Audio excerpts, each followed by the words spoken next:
Warahmatullahi wabarakatuh, yang dialu-alukan Encik Ko Hasna bintu Halil atau dikenali sebagai Pak Pu, serta hadirin yang dikasihi sekalian. Hadirin yang dihormati, majlis kita pada petang ini akan diteruskan dengan pembentangan tentang kajian yang bertajuk Perbezaan dan Persamaan antara Keluarga Malaysia dan Malaysia Madani yang akan dibentangkan oleh ahli kumpulan 2. Sebagai makluman hadirin semua, pemilihan tajuk kami ini adalah selaras dengan topik 5 dalam Subjek Penghayatan Etika dan Peradaban, iaitu Pembinaan Peradaban Majmuk di Malaysia. Sebelum itu, ada baiknya saya memperkenalkan diri saya dan ahli kumpulan saya yang akan menyampaikan hasil penyelidikan kami yang telah dilaksanakan. Saya, Fauzul Nur Izzizah binti Rosli, sebagai moderator bagi pembentangan kali ini, dan saya juga memperkenalkan ahli kumpulan saya iaitu Muhammad Arif Azinuddin Zaidi yang merupakan ketua kumpulan kami, Iznul Farahim binti Karim, Mak Zee, Nuri Zalim binti Roslan dan Muhammad Fatur Rahman bin Mawi. Tanpa membuang masa, saya menjemput saudara Arif Azinuddin untuk meneruskan pembentangan ini. Dengan segala hormatnya, dipersilakan. Okey, Assalamualaikum dan salam sejahtera kepada semua, terutama sekali kepada Pak Ku. Jadi, pertama sekali terima kasih kepada saudari Fauzan sebagai moderator kita pada petang ini. Jadi, tahun mengingatkan masa kita termasuk pada abstrak. Jadi, untuk program kami menekankan kepada abstrak menganalisis dasar-dasar di dalam negara Malaysia. Seterusnya, penggunaan Key Performance Index ataupun KPI untuk memastikan keberkesanan dasar-dasar tersebut, dan terakhir sekali ialah fokus utama adalah untuk mendiskusikan perbezaan dan persamaan antara keluarga Malaysia dan Malaysia Madani.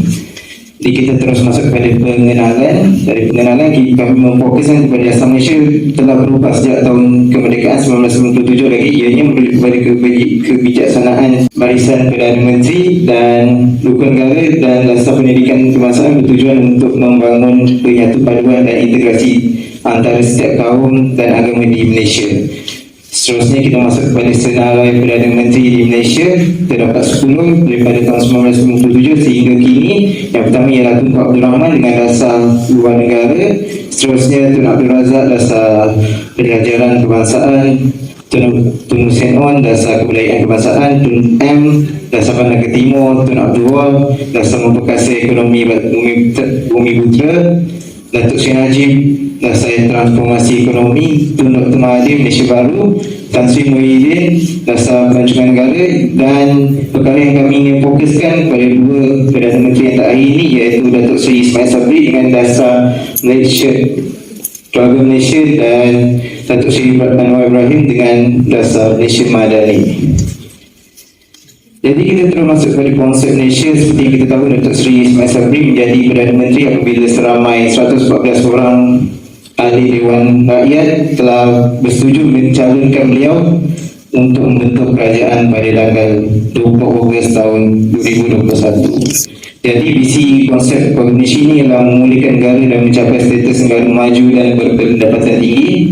Dan daripada itu, konsep Malaysia ini terdapat ilmuwan terkenal yang menerima julukan lebih Melayu daripada Melayu, iaitu Prof. Emeritus Dr. Kok Sio Yong, yang menyatakan bahawa konsep Malaysia ini lebih mudah diterima oleh rakyat kerana ia unsur kekeluargaan.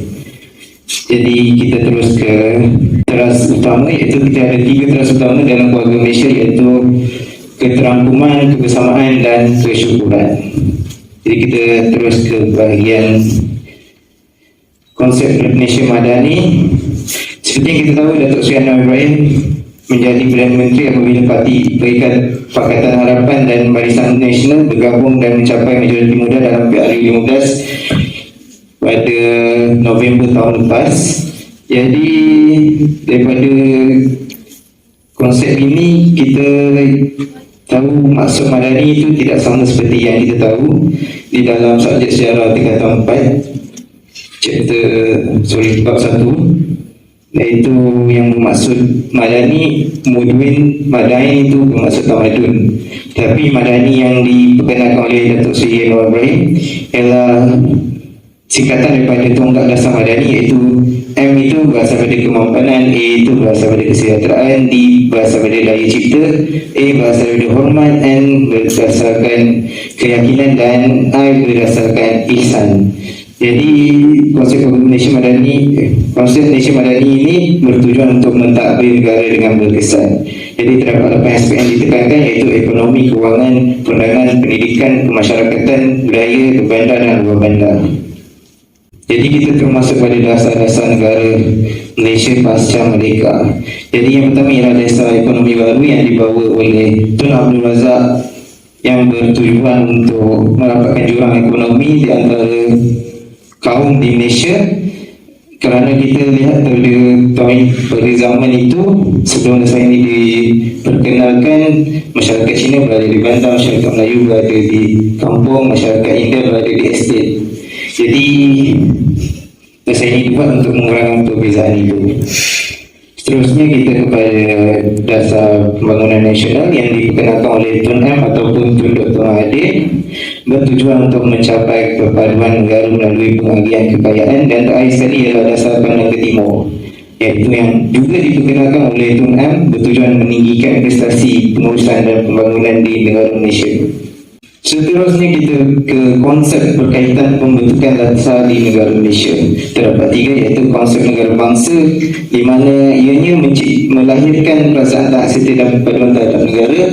Kemudian konsep masyarakat kepelbagaian yang bertujuan untuk memudahkan kewujudan kepelbagaian masyarakat dan adat di dalam negara Malaysia.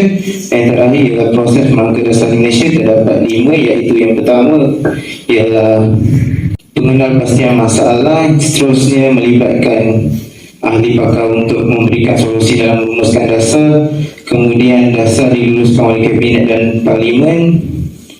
Yang seterusnya ialah kerajaan menjalankan dasar. Yang terakhir sekali ialah evaluasi keberkesanan dasar, iaitu postmortem.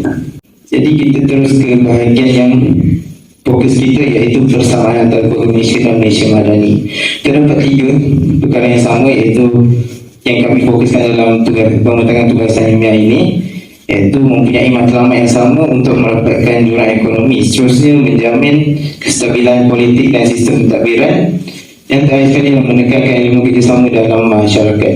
Jadi dari sini kita boleh nampak trend dasar di Malaysia ini menekankan elemen kerjasama dalam masyarakat untuk mencapai matlamat demi merapatkan jurang ekonomi.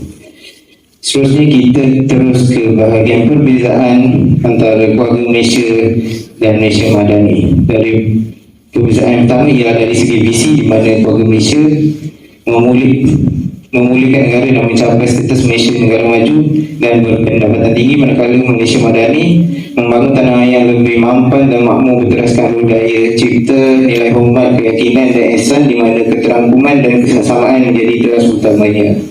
Seterusnya, perbezaan dua ialah dari segi pegangan dan nilai, di mana keluarga Malaysia menggariskan 3 teras utama dan 2 kekayaan nilai, manakala Malaysia Madani memfokuskan pada 4 teras strategik utama. Dan yang terakhir sekali perbezaan yang ditekankan ialah dari segi inisiatif, di mana keluarga Malaysia lebih memfokuskan kepada memenuhi keperluan rakyat dan membantu mereka, manakala Malaysia Madani memfokuskan kepada pelaksanaan pelbagai dasar dan bidang ekonomi, kewangan, perundangan, institusi pendidikan masyarakat dan kebudayaan. Seterusnya saya akan serahkan rumus bicara kepada saudara Fatul Rahman.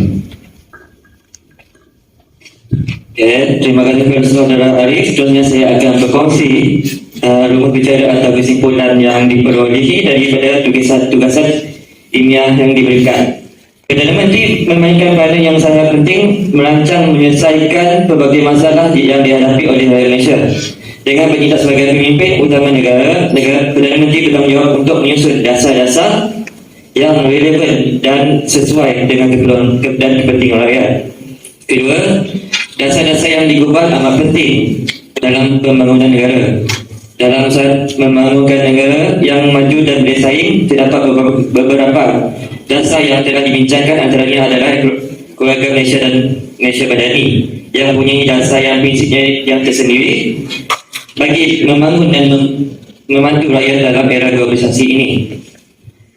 Berharap dengan adanya usaha dan dasar-dasar yang diperkenalkan oleh pemimpin mentadbir ini mampu membuat negara mencapai tujuan pembangunan yang lebih baik dan berkualiti pada masa hadapan, serta membuat kehidupan rakyat sejahtera dan pada masa yang akan datang. Kita teruskan dengan soal jawab. Jika ada soalan, terima kasih.